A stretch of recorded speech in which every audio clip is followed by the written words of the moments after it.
Assalamualaikum warahmatullahi wabarakatuh. Hi everyone, I'm Roro Yofrianti Nurul Aini from class A1 in the 6th semester with the major of English department in Universitas Islam Nusantara. And in this video, I would like to explain about figurative language. So here we go.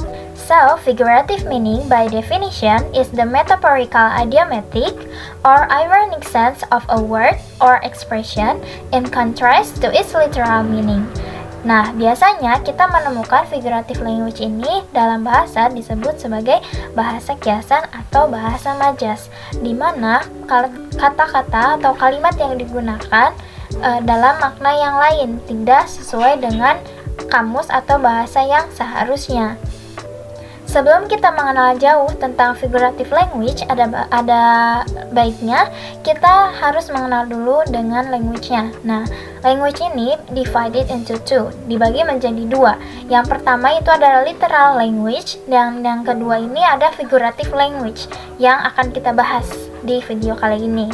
Nah, apa sih literal language itu? Apa perbedaannya dengan figurative language? Tentu ada perbedaan ya. Yang membedakannya adalah literal language is meant and understood the way words are defined in the dictionary. Sementara untuk figurative language, seperti yang sebelumnya saya katakan, di figurative language ini bahasa yang digunakannya itu tidak sesuai dengan yang ada dalam kamus. Jadi untuk literal language-nya itu kata per katanya itu sesuai dengan artian dalam kamus, sementara untuk figurative language ini karena ini bahasa kiasan, jadi artinya itu lain daripada kamus atau bahasa yang seharusnya. Perbedaan yang kedua adalah literal language is direct to the point. Jadi literal language itu kata yang kita gunakan itu langsung kepada poin yang akan kita sampaikan. Sementara di figurative language, karena ini bahasa kiasan, jadi kita mengumpamakan atau memiliki makna lain yang tersembunyi seperti sarkas, seperti itu.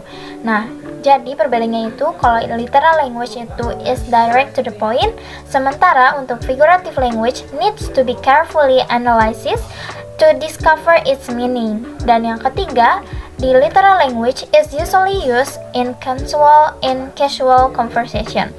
Sementara untuk figurative language is commonly used in literary works. Oke.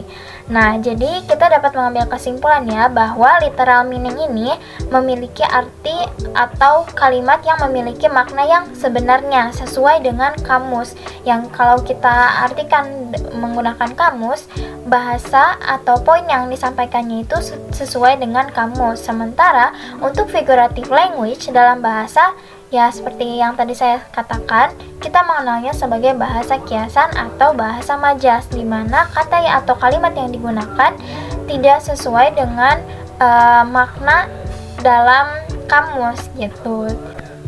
Dalam figurative language ada beberapa tipe. Yang pertama itu ada simile, yang kedua ada metaphor, yang ketiga ada hyperbole, yang keempat ada personification, yang kelima ada synecdoche, dan yang keenam itu ada onomatopedia.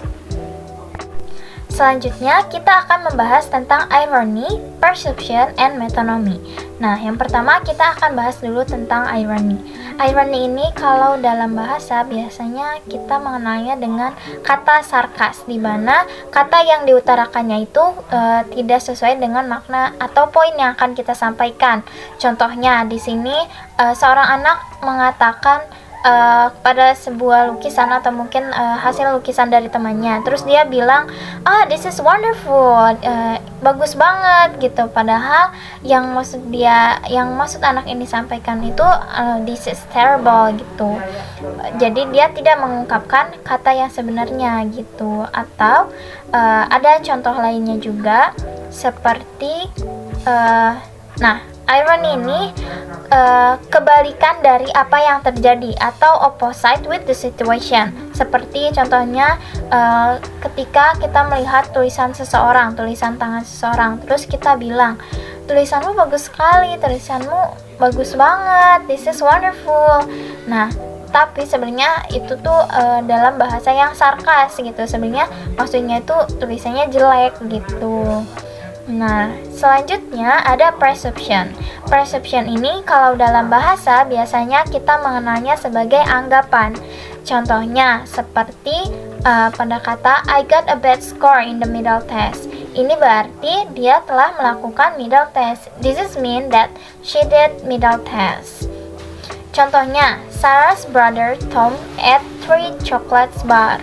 Nah, berarti kan ini yang melakukannya bukan orang yang berbicara, tapi orang yang berbicara ini melihat Sarah's brother Tom, Sarah, saudaranya Tom itu memakan 3 coklat bar. 3 bar coklat. Nah, seperti itu. Jadi, dalam definisinya perception is when we interpret utterance, we use as background our best guesses about what the communicator assumes are the preconceptions and relevant information that we can bring to the comprehension task. Such presume to be shared beliefs that are taken for granted by the speaker or writer and are expected to be used for interpreting the message called presumption. Oke, dan selanjutnya tadi kita udah bahas tentang irony. Kita juga udah bahas tentang presumption. Sekarang kita akan membahas tentang metonymy. Nah, particularly in the days of selling ships, there was a lot of work for sailors to do with their hands. One of the several sets of hands has for a long time been sailor, but referring to sailors by means of the body part word hand was probably figurative at some time in the past. Nah, jadi biasanya kita mengatakan sailor itu kan adalah pekerjanya. Nah, tapi but sailors by means of the body part word hand. Nah, metonymy adalah traditional accounts of metonymy divide it in terms of a person or object being referred to using as the fashion of word was literal denotation is somehow personally related. For example, the pen is mightier than the sword. Nah, terus ada juga contoh lain gitu ya. Misalnya kita biasanya kalau di sekolah kenal sama guru killer. Nah, killer di sini kan bukan berarti pembunuh gitu, bukan seperti itu, atau pemangsa gitu, bukan ya. Tapi guru killer yang kita maksud di sini adalah guru yang galak mungkin misalnya, atau guru yang tegas gitu ya, guru yang yang marah-marah gitu. Nah, biasanya kita menyebutnya guru killer, tapi killer di sini adalah metafor. Jadi killernya ini adalah diibaratkan dengan hewan, bukan makna yang sebenarnya guru ini killer atau pembunuh gitu, bukan, tapi makna lain. Nah, di sini yang disebut dengan metonymy, dan metaforsnya itu adalah diibaratkan dengan hewan. Selanjutnya kita akan membahas tentang simil. Nah, simil ini adalah majas yang mengungkapkan sesuatu secara tidak langsung dengan perbandingan eksplisit yang menyatakan dengan kata depan dan penghubung, seperti layaknya, bagaikan, laksana, umpama, serupa, dan lain-lain. Contoh dari simil ada bibirnya semerah darah. Nah, bukan berarti ini hanya mengumpamakan gitu ya, hanya diistilahkan gitu. Terus misalnya ada lagi rambutnya sehitam malam gitu. Terus ada juga ibu laksana embun pagi, atau ada juga kesabaran ibu seluas samudra gitu. Padahal kan kesabaran ibu itu sebenarnya nggak bisa dihitung ya guys ya. Kesabaran ibu itu seluas, mungkin melebihi dari samudra, tapi kita mengistilahkannya dengan kesabaran ibu seluas samudra. Itu yang disebut dengan simil.